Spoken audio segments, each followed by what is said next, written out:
চীনা বিমান ঘাঁটি এবার ভারতের ঘাড়ের কাছে। জিনপিংকে ডেকে এনে মোদির সঙ্গে শত্রুতায় লিপ্ত করাচ্ছেন মোহাম্মদ ইউনুস। আসলেই কি তাই? ঠিক কি চাইছে বাংলাদেশ? দেখুন, চীনকে ব্যবহার করে ভারতকে চাপে রাখতে চলেছে বাংলাদেশ, এইরকম কথা উঠে আসছে। কারণ শোনা যাচ্ছে চীনের বায়ুসেনাকে বিমান ঘাঁটি তৈরির জন্য জমি দিচ্ছে বাংলাদেশ। কোথায়? জানা গিয়েছে বাংলাদেশের লালমনিরহাট জেলায় প্রায় 700 একর জমি ইতিমধ্যেই চিহ্নিত হয়েছে এজন্য। সম্প্রতি এক রিপোর্টে এমনই দাবি করা হয়েছে। খুব স্বাভাবিক কারণেই এই খবরে দুশ্চিন্তা বেড়েছে নয়াদিল্লির। কারণ চীন একবার বাংলাদেশের বুকে তাদের সেনাঘাঁটি বানিয়ে ফেললে সেটা ভারতের অভ্যন্তরীণ নিরাপত্তার জন্য বড় ধরনের একটা হুমকি হয়ে থাকবে। চিন্তা বাড়বে শিলিগুড়ি করিডোর নিয়েও, যা চিকেন স্নেক বলেই পরিচিত।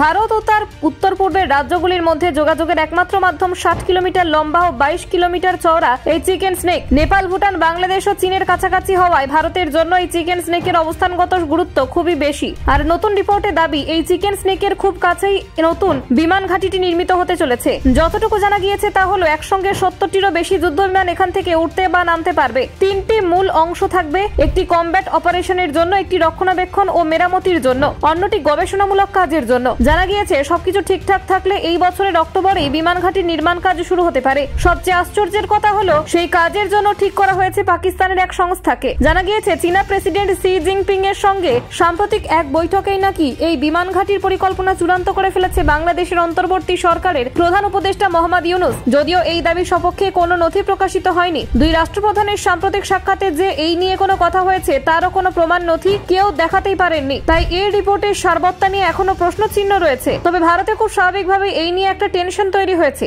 বাংলাদেশ যেইভাবে চীন ও পাকিস্তানের সঙ্গে বন্ধুত্ব বাড়াচ্ছে সেটা ভালো চোখে দেখছেন না ভারত। কঠিন সময়ে নানানভাবে ভারত বাংলাদেশের পাশে দাঁড়িয়েছে, কিন্তু এত কিছুর পরেও ভারতের স্বার্থ দেখছে না বাংলাদেশ। বিষয়টি ভারতকে খুবই বিরক্ত করছে। প্রসঙ্গত উল্লেখ্য, 2024 সালের অগস্টে ছাত্র আন্দোলনের জেরে অগ্নিগর্ভের চেহারা নেয় বাংলাদেশ। পদত্যাগ করে দেশ ছাড়েন তৎকালীন প্রধানমন্ত্রী শেখ হাসিনা। উৎখাতের পর ক্ষমতায় এসে আমেরিকার সঙ্গে সখ্যতা বাড়াতে তৎপর হন ডেমোক্র্যাট ঘনিষ্ঠ মোহাম্মদ ইউনুস। সেই সময় মার্কিন মসনদে ছিলেন জো বাইডেন। এতদিন স্বাস্থ্য, শিক্ষা, পরিবেশ, কৃষকদের জন্য রোজগার থেকে শুরু করে রোহিঙ্গাদের থাকার সুব্যবস্থা করতে বাংলাদেশ সরকারকে কয়েকশো কোটি টাকা অর্থ সাহায্য করে আসছিল আমেরিকা। কিন্তু আমেরিকার পালা বদলের পরই পাল্টে গেল ছবি। বর্তমান প্রেসিডেন্ট ডোনাল্ড ট্রাম্পের সঙ্গে শুরু থেকেই তেমন সুসম্পর্ক নেই ইউনুসের। বাংলাদেশের ছাত্র আন্দোলনের সময় হিন্দু সহ সংখ্যালঘুদের অত্যাচারের প্রসঙ্গ টেনে ট্রাম্প লিখেছিলেন, আমি ক্ষমতায় থাকলে কখনোই এমন পরিস্থিতি হতো না। আমেরিকা সহ গোটা বিশ্বের হিন্দুদের বঞ্চিত করেছেন কমলা হ্যারিস ও Joe Biden. Bureau report, Bangla digital TV.